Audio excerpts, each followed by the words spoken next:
What's up, y'all? We are live. Let me get in here and share this out.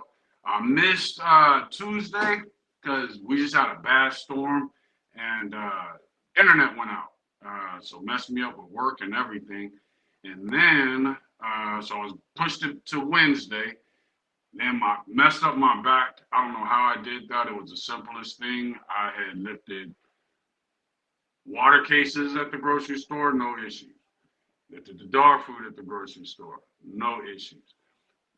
Then I went to grab, I don't even remember what it was, whatever it was, the water cases and the sodas, the beer, and the dog food. Those are the heaviest things I touched. Whatever it was that I grabbed on this aisle was not heavy.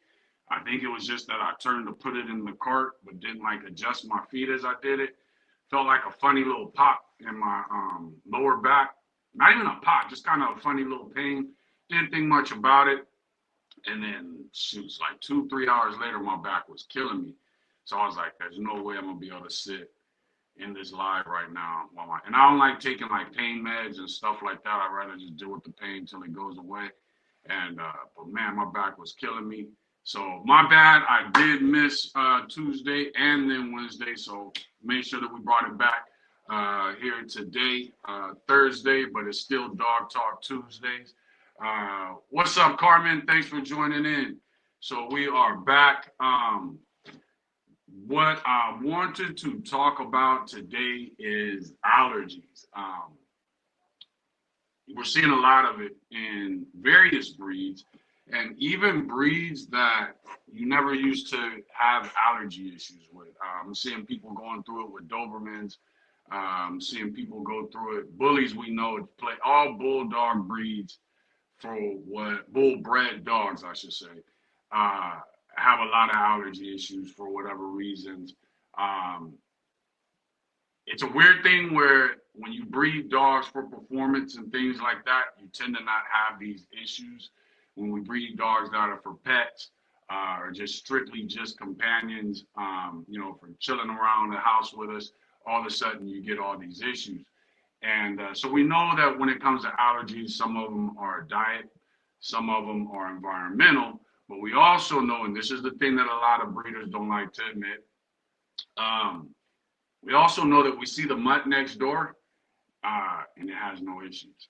So, we're gonna take a little dive into that and discuss what it is that people need to be doing. Let me get this shared out real quick. You guys share it out too. Hold on just a second. Trying to just share it on Facebook. It should already be there. But just in case, I'm going to share it anyway. Drake won the beef. Drake did not win the beef. It's a delusional world, especially in hip hop. But let's see here. And what am I trying to do? Go to StreamYard. There we're at StreamYard. Let's go to, okay, I know what I want to do. I know the fastest way to do it. Just stick with it from Facebook. So, but yeah, so we're going to talk about allergies, what to do when you have allergy issues, how to avoid allergy issues as far as breeders, what breeders do to cover up and hide allergy issues. We're going to go ahead and discuss that too. So give me a quick second to share this out. Bam, that is shared. If you guys are watching through Facebook, which I see there are a few of you, I think there's like 2 or 3 different streams going through Facebook. So, but so far it looks like StreamYard is doing pretty good with showing me the comments so that I can converse with y'all. Let's see here. All right, so what we got going? And Derek, what's up, man? Thanks for joining in. We got Heroes, Kennels in the house, ibuprofen, and ice pack. You know what, dude? I did. My wife has extreme back issues, especially in the past, but she still has a lot. She has this thing called a TENS machine, where it's like you plug it into you, Every now and then my shoulder be hurting, but I get embarrassed to attach it to me because it starts making your shoulder jump and everything. But I actually put the TENS machine on my back last night, and yeah, I still feel the pain, but it's 10 times better. But yeah, trust me, heroes, I'm definitely going to be doctoring myself up tonight and spoiling myself. We got a couple movies and series that we're behind on. So today, as soon as I get off here, I'm going to be laying up. But it's actually not hurting as bad as it was. Jaquez, what's up, man? Thanks for joining in. Carmen's in, yeah, Dobermans and bullies. Yeah, and I didn't used to hear of allergy issues with Dobermans. At least I don't remember hearing of it being an issue with them, but I'm starting to see it a lot because I'm in a lot of different groups. So I'm starting to see a lot of what people are doing. Pit bulls, we always saw, like I said, bull bred dogs. I don't remember it with Rottweilers, Dobermans, things like that, and we're starting to see more of it. He was allergic to oatmeal shampoo that has oatmeal. See, there you go. So the thing is, so like we're going to be talking about what you do externally, what you do internally to help with allergy issues. But when it comes to oatmeal shampoo, why is my dog allergic to oatmeal shampoo and his dog's not allergic to oatmeal shampoo? You know what I mean? That's where the breeder comes in. You know what I mean? But we're going to go ahead and get into it. Once again, this is Dog Talk Tuesdays on the Thursdays where we discuss the ways of man and dog. Viewers, you are encouraged to conduct your own research to form your own experiences. But other than that, let's go. So let's get into it. So today's title was The Truth About Allergy Issues and Boosting the Immune System, What and What Not to Do. So like I was saying, we're seeing more and more dogs come up with allergy issues. We know that breeders are feeding raw to avoid allergy issues, but that still doesn't stop the dog from having, and the dogs that you're producing from having allergy issues.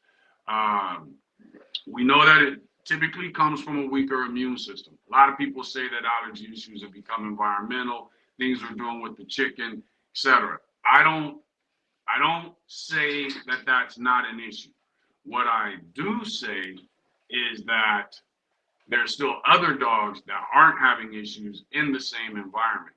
So I don't want my dog to be allergic to things that the dog next door isn't allergic to. And as breeders, it's our responsibility to take control of that rather than feeding raw to cover it up or giving Apoquil or whatever, medications to cover it up. But then I'm still breeding this dog that I know has issues that my neighbor's German Shepherd, Rottweiler, Poodle, Chihuahua, Pit Bull mix doesn't have.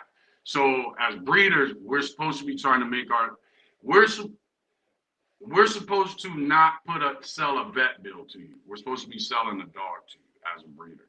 So it is our job to avoid these things.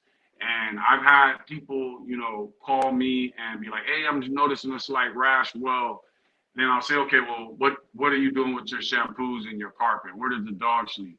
Because I know our dogs don't have allergy issues. It was something that we saw take place and then something that we went a total different direction.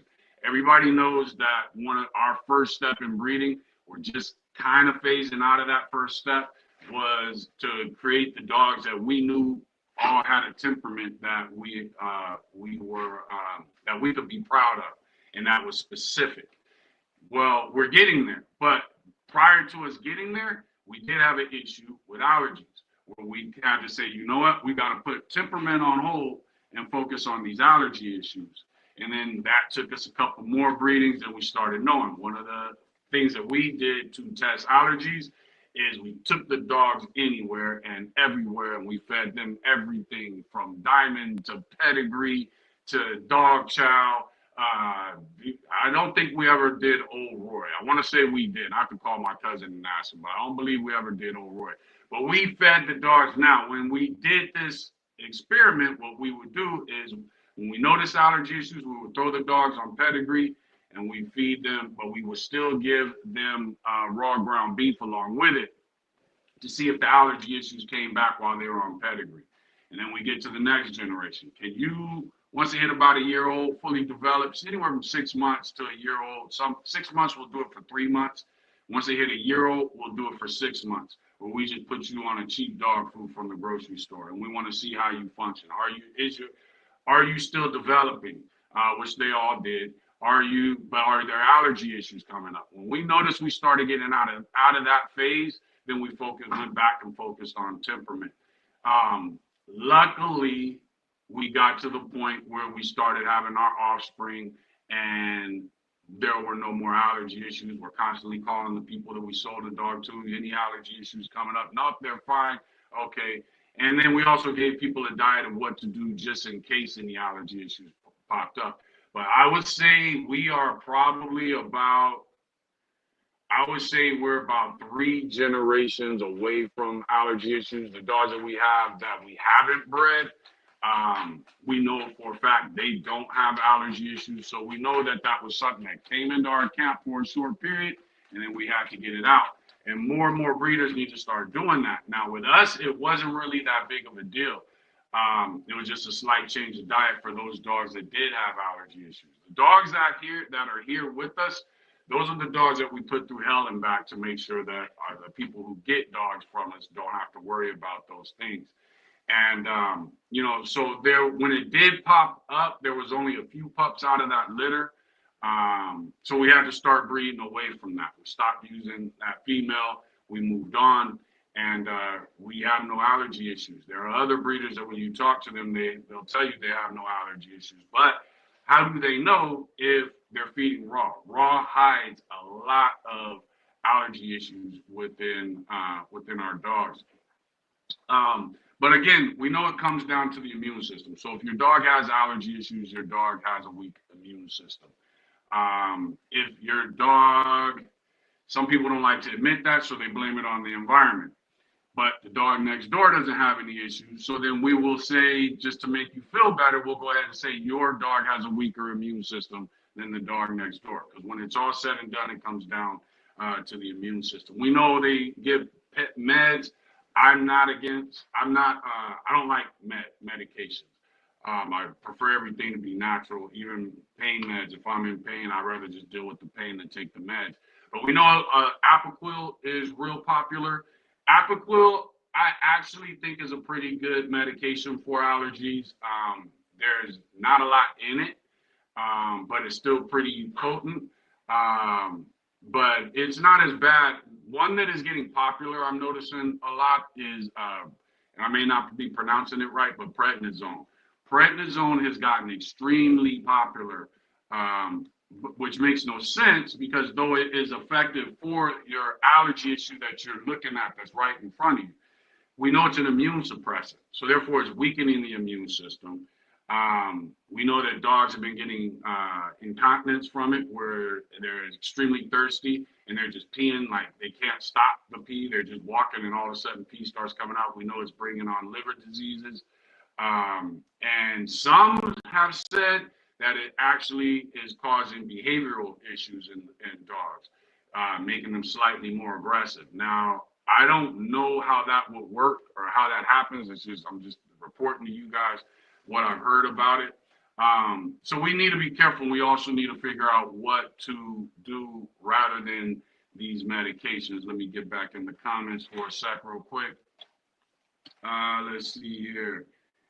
Donna, what's up? Thanks for joining in.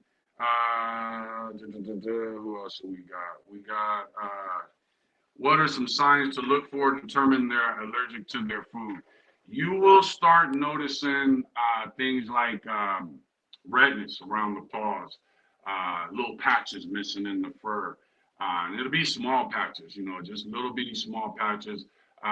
You'll notice a corn chip smell, especially coming from the feet, smelling like what's Fritos. This kind of has that Fritos smell, and we're going to discuss how to get rid of that so we get through it.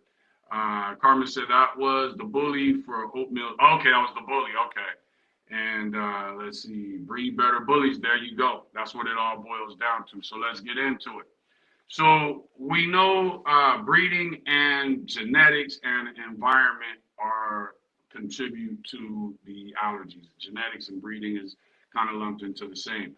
But the fact is we have to breed away from it. So let's say you're a breeder and or let's say you plan on being a breeder and you turn to a certain breeder, you like him. What do you feed your dogs? Oh, I feed them raw. Everybody's addicted to raw right now. So, oh, I feed them raw. Okay, cool. Do your dogs have any allergy issues? No. Well, if he's feeding raw, how does he know? You see what I'm saying? If you're feeding raw, how do you know whether or not your dog has allergy issues? You got 15, 20 dogs. Are you taking them all for walks? Are they getting in different environments? You know what I mean?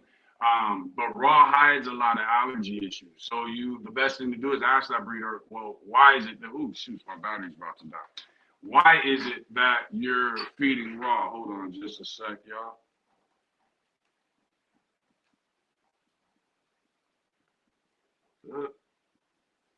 All right, there we go. All right, so ask that breeder, why is it that, why is it that you're feeding raw? Do your dogs have allergy issues? Keep bringing that up because you want to know if a dog has allergy issues because it's going to cost you more money. In all right, hold on. There we go. Whether it means you have to feed, I actually need to turn on my, hold on, my do not, there we go. Bam. Do not disturb. All right. There we go. So can you guys hear me? Let's make sure. All diluted gene dogs are more susceptible, yes, to allergies due to diluted genes typically carry a weaker immune system. Yes, same thing with, some say the same thing about Merle, that it tends to be they tend to have a weaker immune system. They don't heal as fast. Call me when you get a chance. All right. This sounds like a possible emergency. I'll call when I'm done. Same thing when it comes to Merle White. Uh, the blues, the fawns. Some people say that, they do have more. Some say it's a weaker immune system. Some say they're because of their pigmentation that there's more of there's more of a chance that once they come across an allergy issue, then it tends to stand out more in them. So that, is something I'm not sure of. Let me know because I'm noticing it's freezing up. So let me know if there's any issues that you guys see on your end. And let me turn on the air conditioner real quick. Hold on just a sec.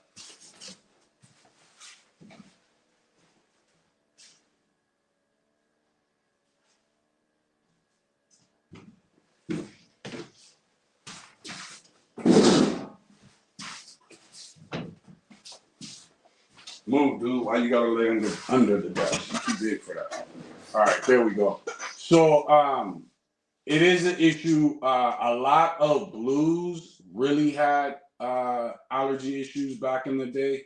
That is something that can be bred away from, though. Matter of fact, gray line was blue dogs that were known for not having allergy issues. Now, I've seen somebody get gray line dogs, start breeding them. The other dogs say they're gray line, and then you start seeing allergy issues. But I know in the 90s, 2000s, Gray Line was one of those that was known for not having allergies. Are you also doing this on YouTube? And what's the YouTube link? Thor Bullies YouTube, Thor Bullies Instagram, Thor Bullies YouTube, Thor Bullies Facebook. And you can see me on YouTube there. But yes, we're on YouTube and Facebook right now. So let's see here. So the main thing for breeders is if you know allergy, to me, this is what we did. I'm not saying everybody has to do it, but I think you should, as a breeder, look at the popular dog foods that your customers feed and things like that. And you do need to put your dogs on those dog food. 3 months, 6 months, at least 3 months, just to see how they do. Are they lethargic? Or do they maintain the same energy? If you work your dogs or you condition your dogs, do they get a little tired earlier? And also, are there any allergy issues that show up? Usually within about 21 days, if there's an allergic reaction, then you know there's an issue. And then that's something that you need a breeder from. Customers, you're looking to get a dog, you're going to have to ask breeders, do you breed away? Do you have allergy issues? You don't? Okay, what do you feed your dogs? You feed raw? Are you sure you don't have allergy issues? How do you know? These are the things you feed chicken. A lot of dogs were finding out all of a sudden they're becoming allergic to chicken, grass, things like that. You want to ask all these questions, and then you also want to ask, what is it that you do to breed away from it or make sure? Some breeders are going to tell you, oh, well, we just don't have to worry about it because none of the dogs in our yard have allergy issues. Well, how do you know that if you're feeding raw, which is covering it up? You know what I'm saying? So those are the things we have to think of. Adam, what's up, man? Thanks for joining in. So internally, now here's the thing: as far as external, as far as the environment, your shampoos, your carpet treatments, whatever it is you do with your carpet. What else? I noticed one thing coming up is wood chips. People have wood chips in the yard, like around the flower bed, things like that. When you have a lot of wood chips in the yard, dogs are getting allergy issues because of however they're treated or processed. So there's a lot of different things that when the allergy issue comes up, you got to kind of take a look. Is it the food? What is it? In the meantime, what can we do to be more proactive to boost the dog's immune system? Internally, there are safe alternatives to medications. Antihistamines like citrazine, which is usually, I want to say, about 5 milligrams per 10 pounds, is good, and it's not something that has a lot of side effects. Quercetin, which they call Mother Nature's Benadryl, is extremely good if your dog is having an allergy outbreak. And quercetin is a natural thing that is natural. It's found in apple peels have it. Red onions have quercetin. So that's something else that's good that you can give to your dog for allergies. That is not as potent. So it's right around 15 milligrams per 50, or I'm sorry, 50 milligrams per 15 pounds when it comes to quercetin. My favorite go-to if I notice allergy issues, and it's just something I like to put to use on my dogs anyway from time to time, is I'll include it in their foods just for that immune system boost, is colostrum, about 100 milligrams per 10 pounds.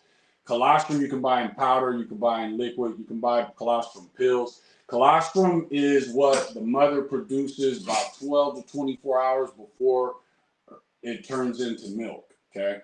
So the first thing that the pups get when you put them on the mom's nipple, they come right out of her, put them on the nipple, the first thing they're getting is colostrum because she's giving them that immune system boost to take on whatever's out there in that world. And that's going to be about 12 to 24 hours, and then it starts to turn to milk that the puppies feed off of. But so that's another one is colostrum. Colostrum, like I said, now the best colostrum is for goats. Get the colostrum made from goat, not the bovine. If you do get the bovine, which is cows, that's fine. But the best one is for goats. Goats, for whatever reasons, are very similar when it comes to that type of stuff, and dogs. So the kid colostrum, kid for baby goat. But those are the things that are a go-to. Colostrum is so strong that if you notice rashes or outbreaks on your dog and you make a paste with colostrum and you put it on that area, rub it into that area, it will assist in healing that area. Next thing, if you notice an outbreak, is fasting. Fasting gives the dog a lot of the immune system and allergies, and a lot of the issues with dogs come from the gut. So fasting is one of those things that just gives your dog the ability to clear its entire system out, especially if you're exercising the dog at the same, continue to exercise the dog during that time. So if you fast, that gives the dog the ability to clear its system out, the enzymes and everything, and the dog start to clear out all the excess food. They poop it out, pee it out, all that stuff. And you'll notice a lot of times dogs will bounce back in 24 hours from an outbreak just from you fasting them alone. Hydration is a big deal. Making sure that your dogs have hydration. If you have inside dogs, unless you work all day, you have better control of what goes on at home when you're home. So we tend to be home when we're feeding our dogs. So if you add water to their food, just to help them stay hydrated, that's another assistance there. And then at the same time, making sure that they have access to water, especially those dogs that we know aren't going to poop or pee in the house. Make sure that they have access to water inside. If you're still nervous about that, the water is outside, then add water also to their food when they eat. And that way it's just more fluid in their system. Um, Exercise is a big thing also. Exercise helps dogs absorb nutrients. The more nutrients they absorb, the stronger they are mentally, physically, and including their immune system. So exercise is another thing when it comes to fighting allergy issues. Um, there are various fruits and vegetables that assist dogs. Now, I saw a post where on the post somebody today said dogs don't need fruits and vegetables. You don't see wolves running around eating fruits and vegetables. Here's the thing. I don't believe dogs came from wolves. I believe wolves came from a similar species, and then dogs became domesticated, and and here we are today. So I think a lot of their DNA is very similar, just like there's similar DNA with the wolf and the coyote. So a lot of their DNA is similar, but regardless of whether they came from wolves or not, we're here today. Dogs have been domesticated for over 30,000 years, I think we're at now. Definitely over 20,000 years. Their digestive system has evolved into being around humans. So a dog's digestive tract is shorter than a wolf's digestive tract. So they are able to digest things and absorb nutrients a lot faster. They also have more gut microbes, and their microbes are more versatile. They also carry more enzymes inside their stomach than wolves do. So dogs are able to digest vegetables, fruits, starches, turn them into sugars and carbohydrates for energy a lot easier than what a wolf is able to do. Now, does grass do a dog any good? No. Just like it doesn't do a wolf. But berries, fruits, vegetables, things like that, dogs are able to digest them, and they are extremely good for dogs. So remember, dogs are not wolves. They have a different digest, though they are almost when it comes to DNA. I think it's like 98% DNA between the wolf and the dog is the same. When it comes to our money, 98% isn't a lot. But when it comes to DNA, I mean, 98% when it comes that 2% when it comes to our money, that's not a lot. Well, I say I'm going to tax you 2%, that's not a lot. But when it comes to DNA, 2% is a huge amount to make a difference between two things. So when people say dogs are 98 or 99% same DNA as wolves, that's fine, but that 2% is a huge difference. And we can see it by looking at the dogs that we have. But when it comes to their digestive system, dogs have a different digestive system than wolves. More microbes, more enzymes. They're able to digest a lot more. So fruit does them well. Let's see here.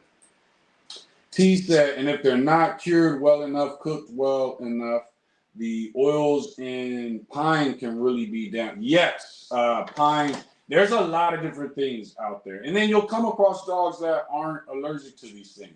But it is, if you notice the issue, look into your environment that you provided, for the dog. T says, and maintaining the pH balance, a little bit of apple cider vinegar. We're going to get into that. Helps control. Yes. He said, well, definitely eat fruits and vegetables when they eat deer. They eat the intestines, gut, and stomach contents. There you go. And see, those same people that say, vegetation doesn't do anything for dogs are the same people that will go and buy that, the intestines of animals because of the vegetation that's in the gut. It's extremely good for them. And we're going to get into that. Let me see, where are we? So here's what I do when it comes to boosting a dog's immune system. One, every meal, my dogs get a 3-finger pinch of black pepper. Black pepper is an antibacterial. It's an anti-inflammatory. It gives a boost to the enzymes when it comes to digestion and absorbing nutrients. I give a 2-finger pinch of Himalayan sea salt. A lot of minerals in Himalayan sea salt, along with zinc, calcium, potassium, magnesium. But just 2-finger pinch. That's why you notice cattlemen will put those. Even for those of us who've owned hamsters, they gave us that little salt rock. That's Himalayan sea salt. It's a lot of minerals in that. It's a natural salt. So they get that every meal. But then at the same time, again, you have to make sure you're hydrating your dogs. And it's not the same as the white salt that we use to season our food. Himalayan sea salt can be used to season your food, but there's a lot of minerals in Himalayan sea salt. Diatomaceous earth. Yes, it is good for deworming your dogs, but it is also good for their digestive system. There's a lot of minerals in diatomaceous earth also. The food grade. Make sure you get the food grade. There are two different types. One is for killing bugs and stuff around your house. The other one is the food grade version, which also will kill bugs and stuff around your house, but make sure it's the food grade. We're even starting to hear more and more people taking diatomaceous earth, mixing it with their foods and stuff like that, their drinks and things. Sardines is huge.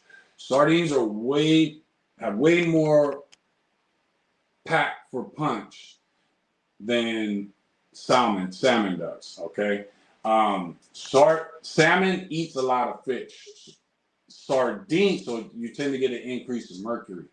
Sardines just eat small vegetation and things like that, small organisms and things like that.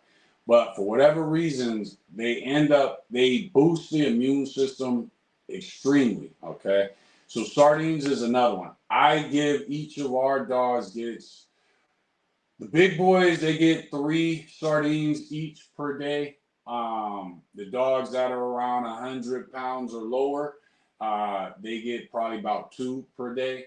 And you can just get and make sure you get them in water, but also give them the water that the sardines have been soaking in the can. If you've got one dog, you just want to give that dog 2 sardines. The can comes with, I think, about 4 in it. I get the Walmart version of the Walmart brand sardines. Comes with 4. Just get you a little Tupperware bowl, pour everything in the leftovers in there, close it up, bam. They do stink, so try to avoid getting it on your fingers and all that stuff. But sardines are extremely potent when it comes to fighting allergies. Yogurt.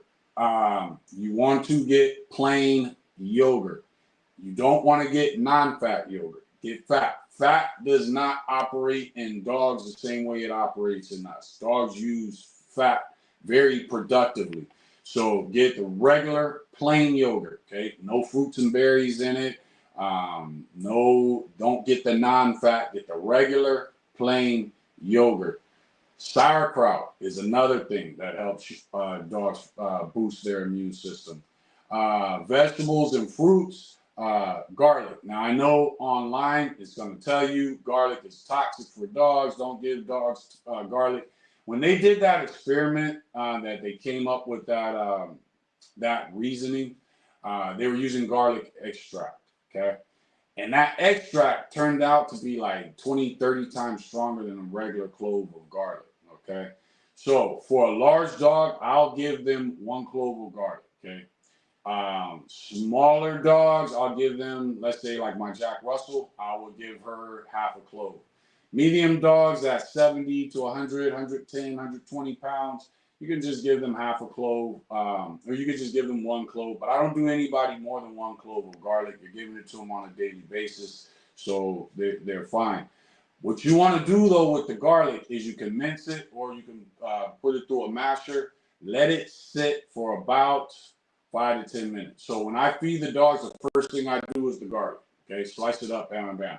You want that air to hit it so that it gets the nutrients and everything going and it starts to activate everything in the garlic. But garlic is extremely good for a dog's blood, cleaning out toxins, things like that. Red bell pepper is another one that helps boost the immune system. Turmeric is extremely good for boosting the immune system.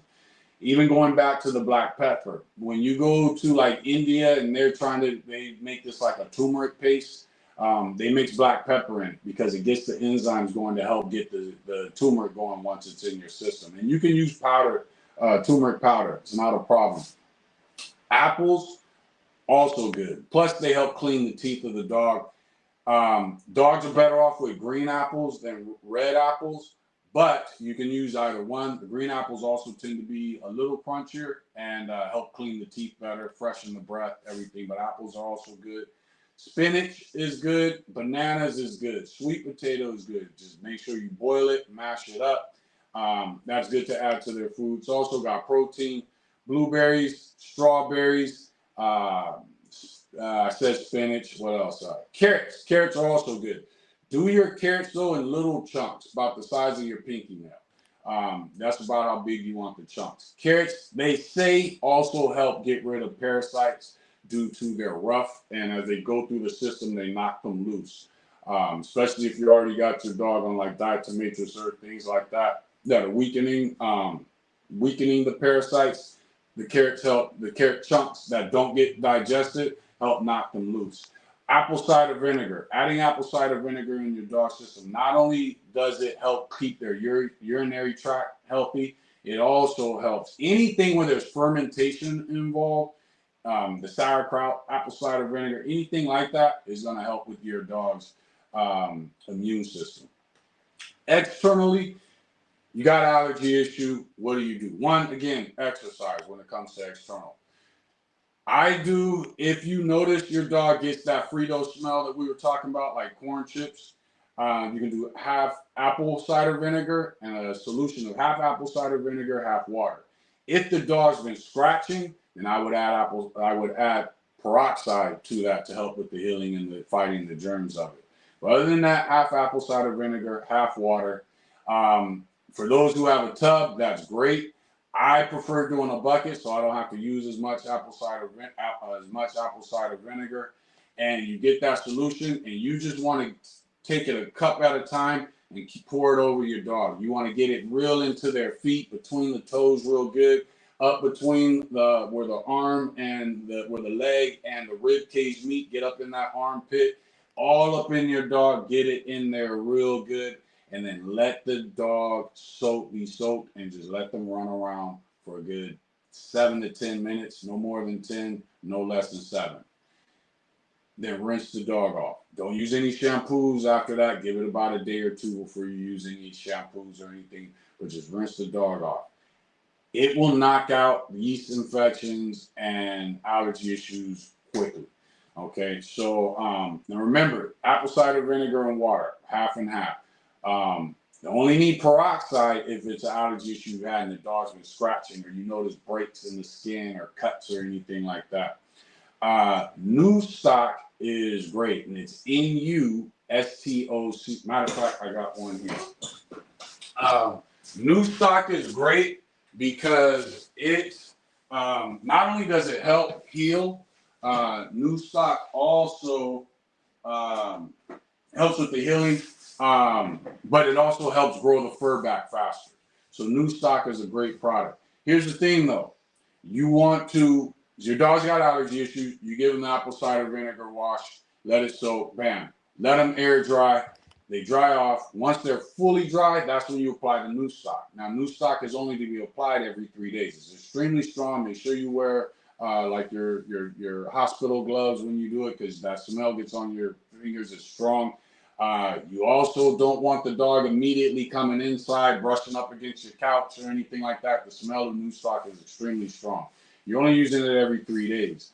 On the days in between, so let's say you use it Monday, you're not going to use it again Tuesday, Wednesday, till Thursday. On Tuesday and Wednesday, coconut oil.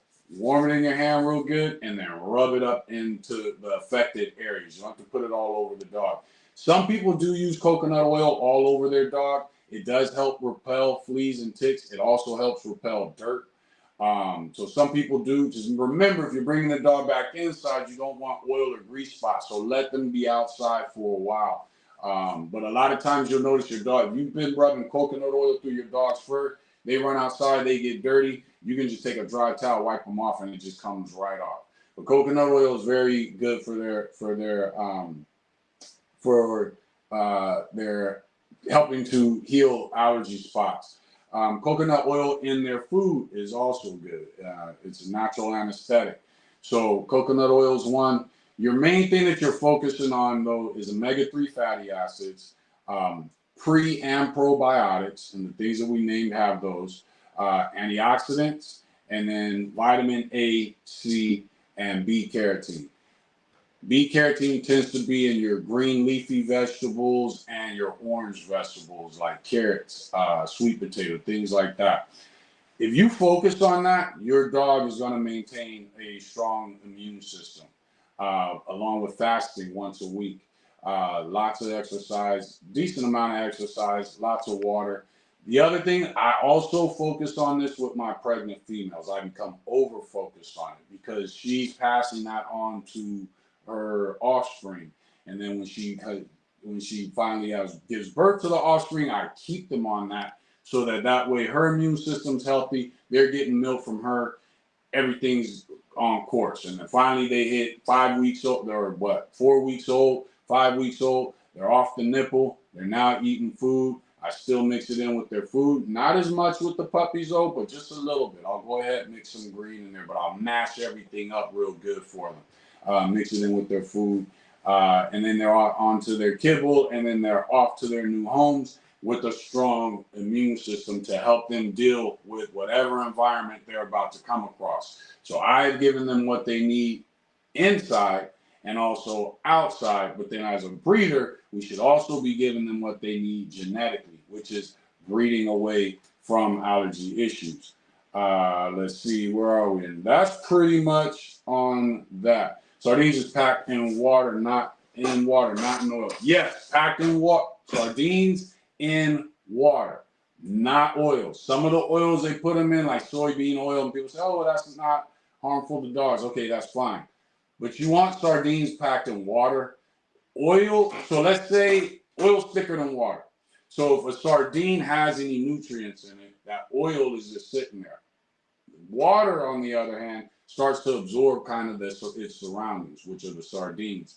So giving them sardines in water means not only are the sardines in the can good, but so is that water. So make sure you go ahead and do that. My wife fusses every time because then there's this, especially with the dog that stays in our bedroom, Blue, because she smells the sardines coming from him. But yeah, sardines are good. What about goat milk, kefir?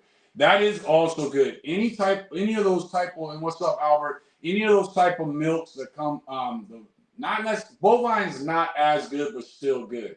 But goat milk, yes, is good for your dogs, your adult dogs, not just puppies. I prefer colostrum because it's a lot more potent when it comes to eliminating an allergy issue and boosting the immune system. Colostrum is the best, but goat milk is great. Watchtower, what's up, man? I just read yellow peppers have the most vitamin C. Yellow peppers are good. He's talking to. Okay, hold on. Like the bell pepper, the yellow ones are good. And when you say yellow peppers, are you talking about like the spicy pepper? That's a new one for me. I'm gonna have to look into that. But if you think about it, peppers have always been a good immune system booster. We just like bell peppers because we know they're not spicy. So that actually makes sense. Let's see. Echo says, and if feeding your dog rice, you should give it the old rice lower. You should give it the old rice lowers the conversion a carbohydrates into sugar. Okay, I get what you're saying. Yes, I give our dogs get rice, but we stick with brown rice. Got a little more protein to it. It's definitely better for them than white rice. It hasn't been bleached and everything. But yes, rice. I look at kibble and rice, things like that, as kind of a filler. Some people are 100%. I saw a post today where people were just like 100% anti-kibble. Kibble's not bad. Our dogs have been living off of it for years, leftovers for years. Actually, I take that back. Not years, centuries, okay? Decades, centuries. So kibble's not a bad thing. What I do suggest is looking at kibble as a filler. Dogs are predators. The predators are not designed to eat every day, especially when they become adults. Okay, they're designed to eat, gorge themselves, lay around, get hungry, travel miles for 5, 6, 7 days without eating, finally find something, go all out, try to catch it, miss it, go miles again for another 3 to 5 days without eating, finally see what it is they're looking for, catch it, drag it back to the home where the puppies are, and then eat. That's what they're designed to do. That's what predators are designed to do. Dogs, though they are different, they are still predators. Um, my dogs that were extremely high driven, especially those that were for hunting, um, they would fast themselves. Sometimes they would go a day or two without eating, and my wife would be like, she's not eating, she's sick. I'm like, let's hold on. I think they're doing that themselves, and sometimes it was like they were taking turns just not eating, and especially our hunting dogs. I think that comes from them doing what dogs were naturally, instinctually by nature prepared and capable of doing. And so they just start kind of handling their own thing on their own. Because they didn't start fasting themselves till they were like 2, 3 years old. But they would naturally fast themselves. So when it comes to, whereas most dogs, um, they could have a stomach ache and they're still going to eat just because that's what I'm supposed to do when the bowl hits the ground. So, we have to think about those things, but when it's all said and done, that's why it's good for us to fast our dogs because the truth is they day old rice. Okay, exactly, got you. Because they are not. We feed our dogs daily. Okay, I feed our dogs once a dog.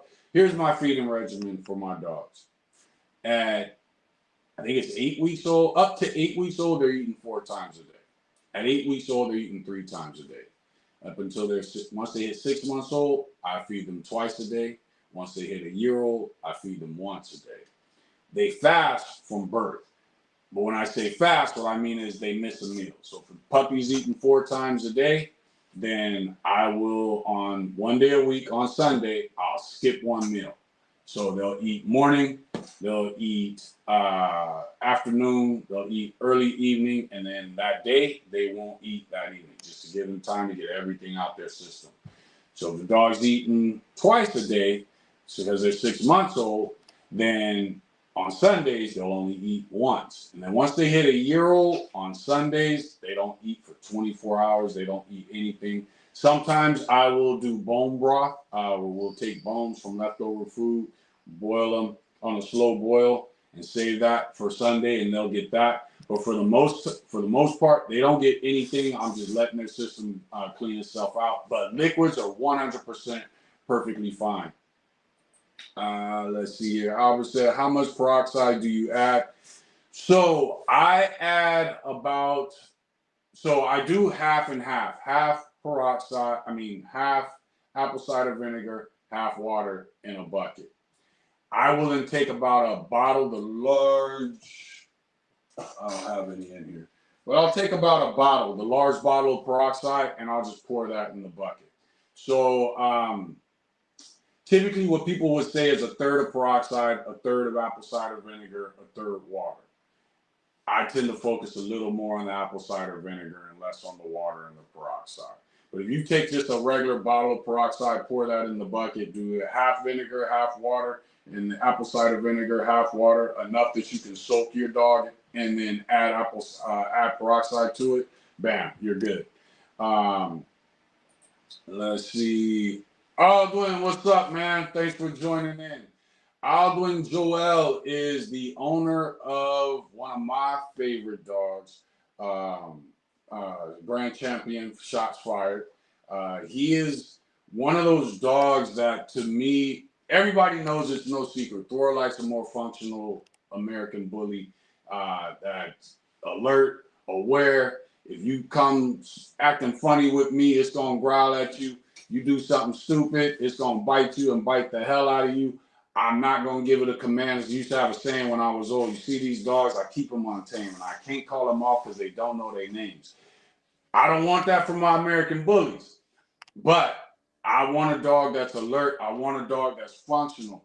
What I love about Shots Fired is when it comes to the American bully, look, he pushes the limit without going too far. To me, it doesn't need to. I don't know why we're going more extreme than Shots Fired. You watch him move; he's got great movement. He's a powerful dog. You can see the alertness in him. But for whatever reasons, they're pushing even more bulldog. So it's going to be interesting to see where we stop. But salute to Joel. He has accomplished a lot in this bully game. He is somebody that you guys definitely should follow on Facebook. Let's see. Elko Bully said, I noticed someone mentioned ibuprofen for dogs. It's not really safe. No, they were talking about ibuprofen for me because I was in the beginning. I was talking about when I hurt my back, and that's why I didn't go live. Tuesday, storm came, messed up our internet went out. Actually, electricity went out. Then when the electricity come on, the internet still was struggling. So I didn't go live. Planned on going live Wednesday, but I hurt my back earlier. So no, the ibuprofen was for me. Let's see here. Watchtower said yellow bell pepper. Okay, that's what I was thinking. See, my wife's half Mexican, so when you say yellow pepper, I naturally think yellow bell pepper, but then I also know that there's yellow peppers that she uses when she's cooking. But yes, yellow bell peppers are extremely good for your animals. And I think you're right with the yellow bell. For some reason, I want to say I read red, but the yellow bell pepper, yes, is good. Is it good to feed rice when they throw up? If your dog has a weak stomach, it is best, like you saw the person put earlier, day-old rice. But let's say you got to feed the dog. If your dog is throwing up, my first thing that I would say to you is go ahead, get you some rice, boil it, let it sit for a day, and fast the dog that evening. My sister, anytime she has allergy issues with any dogs, now she's got a dog from us, so it hasn't been an issue. But her dog that she had previously was a Lhasa Apso and something else mixed. Cool little dog. Everybody, he was a super cool little dog. I actually picked him out for her. But Kingston, rest in peace to him. But I always would tell her, you need to fast him. He's having stomach issues. What do I do? Well, fast him, see how he does tomorrow. And for her, that's like, nah, that's not enough. You need to put more effort into your sentences when you're talking to my sister. So, but if you fast the dog, let that rice sit for 24 hours, and the next day give them that rice. I would say some chicken broth, and go from there. You should be fine. Now, if you're getting chicken broth, a lot of times it's got a lot of sodium and salt. Not bad for just one night, but add a little water to it to water it down a little bit, and that way they can get some nutrients from there. I would still aim for brown rice, though. It has more nutrition. Apple says, and not hot peppers for dogs. Capacitance, it doesn't do well in their system. No, when I said pepper, black ground pepper. Add that to your dog's meal. Don't be putting it at the top and now you got them sneezing. Anything that's powdery, diatomaceous earth, ground pepper, Himalayan sea salt, those are the first things I put in the bowl. That way the food covers it. I add water to it. It gets its chance to soak up, make its way around the bowl. And that way the dog's not sneezing because you sat some black ground pepper on the top of their food. Looks like that's about it. We did just about an hour. If you guys have any questions, I'm going to be on YouTube. You go to the YouTube, Throw Bullies YouTube. Any questions you have, throw them on there in the comments, and I will respond to them. I'm trying to get better at doing that. I'm also going to be taking these and kind of dicing them up so that they're kind of in parts. There's a couple of things I plan on adding. Y'all know I'm 52 years old. I don't really feel like learning too much when it comes to the internet and all that stuff. But I am going to try to get more into it so that people can kind of just go to the YouTube page, see the headline they want and grab it and just get a quick 15, 20-minute bite or 10-minute bite, whatever. But you guys will notice that when I get started doing it. Other than that, thanks for signing in. Store Bullies, Dog Talk Tuesdays on a Thursday, and we are out.